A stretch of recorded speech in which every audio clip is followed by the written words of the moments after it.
എന്ന് പറയും. അവിടെ അടിമ സ്ത്രീകളെ സംബന്ധിച്ചിടത്തോളം അവരുടെ സയ്യിദുമാർ, അവരുടെ മാസ്റ്റേഴ്സ്, അതുപോലെ തന്നെ ഭാര്യമാരെ സംബന്ധിച്ചിടത്തോളം അവരുടെ ഭർത്താക്കന്മാർ, അവർക്ക് കാണിച്ചു കൊടുക്കാം. ബഅല് എന്നാൽ സൗജ് എന്നാണ് അർത്ഥം. അതെങ്ങനെ വന്നു? ഹദീസ് ഉണ്ടല്ലോ, ഹദീസ് ജിബ്രീൽ അലൈഹിസ്സലാമിന്റെ ഹദീസ് എന്ന് പറയുന്ന ഒരു ഹദീസ് ഉണ്ട്.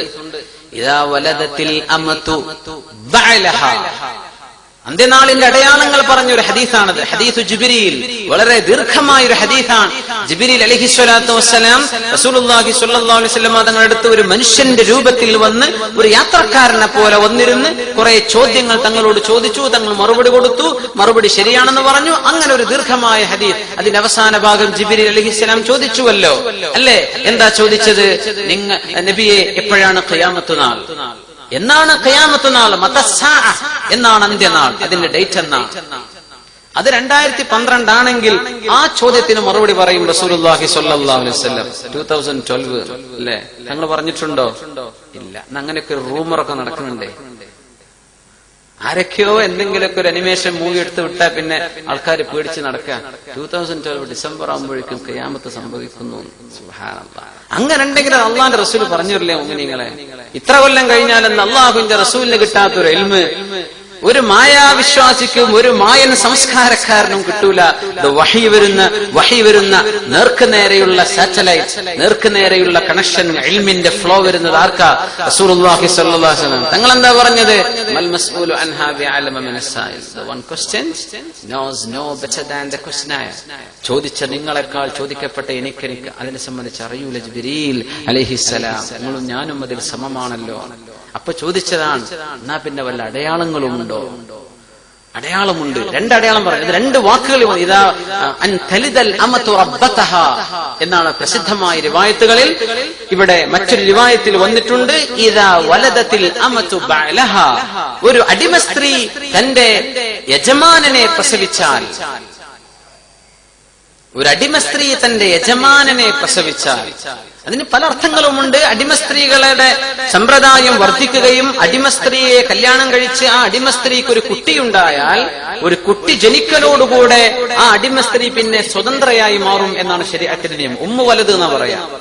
കുട്ടി ജനിച്ചതോടുകൂടെ ആ കുട്ടിയുടെ ജനനം കൊണ്ട് അടിമ സ്ത്രീ സ്വതന്ത്രയായി പോകും. അപ്പൊ അങ്ങനെ സ്വതന്ത്രയാകാൻ കാരണം മകനാണല്ലോ. അങ്ങനെ അടിമകളായ ഉമ്മമാർക്ക് മക്കൾ കാരണം സ്വാതന്ത്ര്യം കിട്ടിയല്ലോ. അപ്പൊ മക്കൾക്ക് മാതാപിതാക്കളോട് ഒരധികാരം തോന്നുന്ന കാലം. 36 ആശയങ്ങൾ കൊടുത്തിട്ടുണ്ട് ഈ വാക്കിന് മഹാന്മാരായ മുഹദ്ദിഥീങ്ങൾ. അതിന് പ്രബലമായ അഭിപ്രായം, അടിമകളെ പോലെ മക്കൾ മാതാപിതാക്കളോട് പെരുമാറുന്ന കാലമെന്ന് മഹാന്മാരായ ഉലമാ രേഖപ്പെടുത്തിയിട്ടുണ്ട്. ഈ പറഞ്ഞ വാക്കിന് അതാണ് അർത്ഥം. മക്കള് മാതാപിതാക്കളോട്, ഉമ്മയോട്, അപ്പയോടൊക്കെ പെരുമാറുന്നത് ഒരു സെർവന്റിനോട് പെരുമാറുന്ന പോലെ. അങ്ങനത്തെ ഒരു കാലം വരും. മക്കൾക്ക് റെസ്പെക്ട് ഇല്ല എന്ന് മാത്രമല്ല, മാതാപിതാക്കളെ ഹറാസ് ചെയ്യുന്ന രീതിയിൽ, അടിമകളോടെന്ന വിധത്തിൽ ഒരു തരത്തിലും കമ്പാഷൻ ആൻഡ് കൈൻഡ്നസ് ഇതൊക്കെ നഷ്ടപ്പെട്ടു പോകുന്ന ഒരു കാലം വരുമെന്നാണ്. അള്ളാഹു കാത്തുരക്ഷിക്കുമാറാകട്ടെ. പിന്നെ പറഞ്ഞ അടയാളമാണ് അറബ് ലോകത്ത് വലിയ വലിയ ഉയർന്ന കെട്ടിടങ്ങൾ വരുന്നത്. അതൊക്കെ പറഞ്ഞത് ഈ ഹദീസിലാണ്. അവിടെ പറഞ്ഞ ബഅല് എന്ന വാക്കിലാണ് നമ്മുടെ ചർച്ച കിടക്കുന്നത്. ഇല്ലാ ലിബഉലതിഹിന്ന, ഭർത്താവ് അല്ലെങ്കിൽ ഉടമസ്ഥൻ എന്നർത്ഥത്തിലൊക്കെ ഇത് വന്നിട്ടുണ്ട് എന്നർത്ഥം. റസൂലുള്ളാഹി സ്വല്ലല്ലാഹു അലൈഹി വസല്ലം തങ്ങൾക്ക് ഒരു അടിമ സ്ത്രീ ഉണ്ടായിരുന്നു, മാരിയ റളിയല്ലാഹു അൻഹ, മാരിയത്തുൽ ഖിബ്തിയ്യ. മാരിയ ബീവിക്ക് ഒരു മകൻ ജനിച്ചിട്ടുണ്ട്. ആ കുട്ടിയുടെ പേരെന്തായിരുന്നു? ഇബ്രാഹിം റളിയല്ലാഹു അൻഹു. ചെറിയ കുട്ടിയായിരുന്നു, പക്ഷെ ഒരു ചെറുപ്പത്തിലെ മരിച്ചു. റസൂലുള്ളാഹി സ്വല്ലല്ലാഹു അലൈഹി വസല്ലം തങ്ങളുടെ ആൺമക്കൾ 3 പേരും ചെറുപ്പത്തിൽ തന്നെ മരിച്ചു. ആ മാരിയ ബീവി റളിയല്ലാഹു അൻഹക്ക് ജനിച്ച കുട്ടി, ആ കുട്ടി ജനിച്ചതിന്റെ ശേഷം റസൂലുള്ളാഹി സ്വല്ലല്ലാഹു അലൈഹി വസല്ലം പറഞ്ഞിട്ടുണ്ട്, അഅതഖഹ വലദുഹാ, മാരിയ ബീവിയുടെ മകൻ അവർ എട്ടക്ക് ചൊല്ലിയല്ലോ എന്ന് പറഞ്ഞു. മകൻ ജനിക്കുന്നതോടുകൂടെ ഉമ്മാക്ക്, ആ അടിമ സ്ത്രീയായിരുന്ന ഉമ്മാക്ക് മോചനം കിട്ടും എന്നാണ്. ഉമ്മു വലത് എന്നാണ് പറയുക. ഫിഖ്ഹിലൊക്കെ ഒരുപാട് ചർച്ച ചെയ്യുന്ന വിഷയമാണ്. പിന്നെ ഭർത്താവിനെ ഭാര്യയുടെ സൗന്ദര്യം പ്രകടമാക്കി കൊടുക്കാം. അവരുടെ മുമ്പിൽ മാത്രമേ. അങ്ങനെ പറ്റുന്ന പോലെ ഒരാളുടെ മുമ്പിലും പറ്റില്ല. സ്വന്തം ഉമ്മയാണ്, വാപ്പയാണ്, ഒക്കെ ശരിയാണ്. പക്ഷേ കല്യാണം കഴിഞ്ഞ ഒരു പെണ്ണിനെ സംബന്ധിച്ചിടത്തോളം അവളുടെ പരിപൂർണ ഉത്തരവാദിത്വം കിടക്കുന്നത് ആരുമായിട്ടാണ്? ഭർത്താവുമായിട്ടാണ്. അതുകൊണ്ട് ഭർത്താവിന് അവളുടെ സൗന്ദര്യം പ്രകടിപ്പിക്കേണ്ടതാണ്. കല്യാണം കഴിക്കുന്നതിന്റെ ലക്ഷ്യം തന്നെ എന്താണ് അല്ലേ? എന്താണ്? കല്യാണം കഴിച്ചു കഴിഞ്ഞാൽ അവര്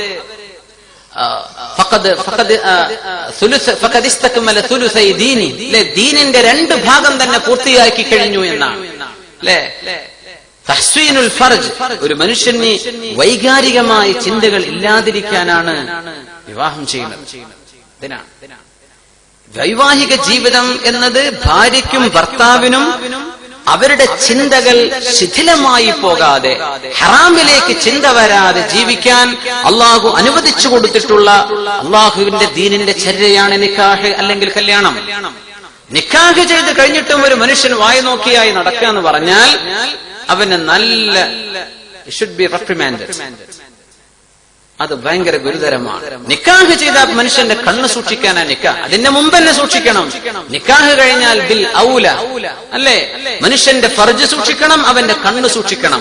റസൂലുള്ളാഹി സ്വല്ലല്ലാഹു അലൈഹി വസല്ലം തങ്ങൾ പറഞ്ഞു, നിങ്ങൾ വിവാഹം കഴിഞ്ഞ ആളുകൾ അവര് വഴിയിലൂടെ നടന്നു പോകുമ്പോ ഏതെങ്കിലും ഒരു പെണ്ണിനെ കാണാനിടയായി, നളറത്തു ഫുജ്അ, പെട്ടെന്ന് കണ്ടുപോയി. അങ്ങനെ കണ്ടപ്പോൾ ശരീരത്തിൽ ഒരു ആഗ്രഹം തോന്നി, ഫല്യഅതി സൗജഹ, അങ്ങനെ അയാൾക്ക് ജിമാഇനെ സംബന്ധിച്ചോ വൈകാരികമായ ചിന്തകളോ വഴിയിൽ വെച്ച് ഒരു പെണ്ണിനെ കണ്ടപ്പോ തോന്നിയെങ്കിൽ അവൻ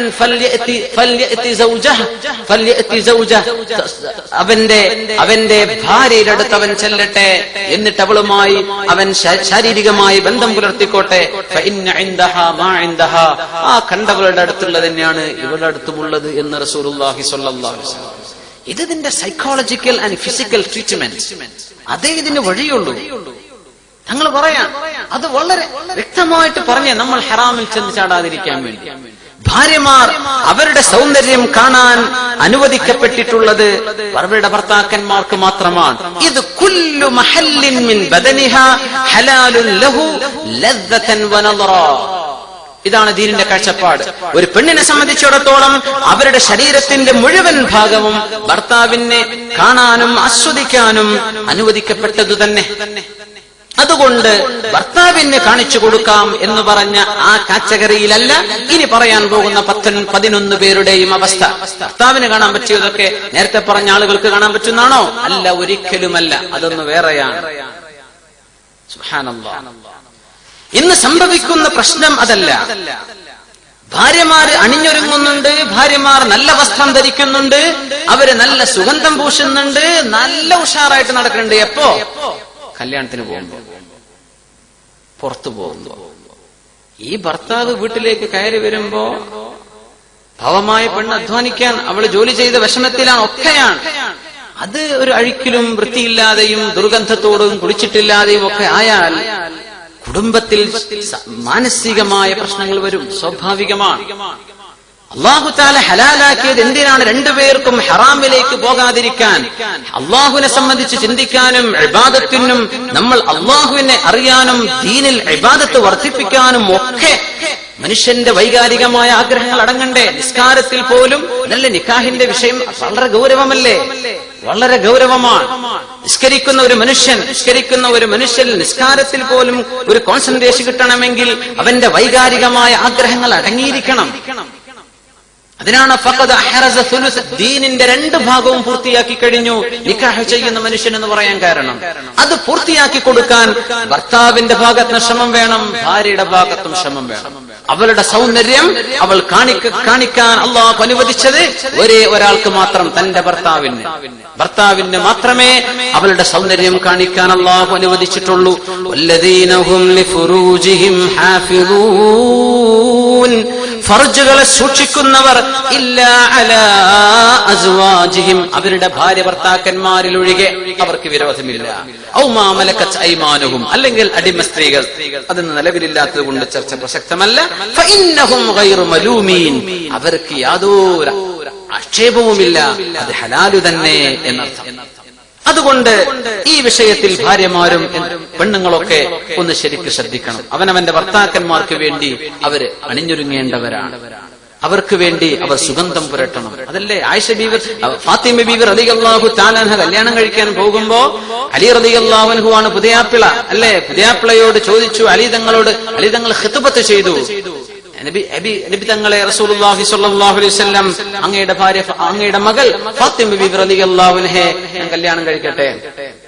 കുഴപ്പമൊന്നുമില്ല.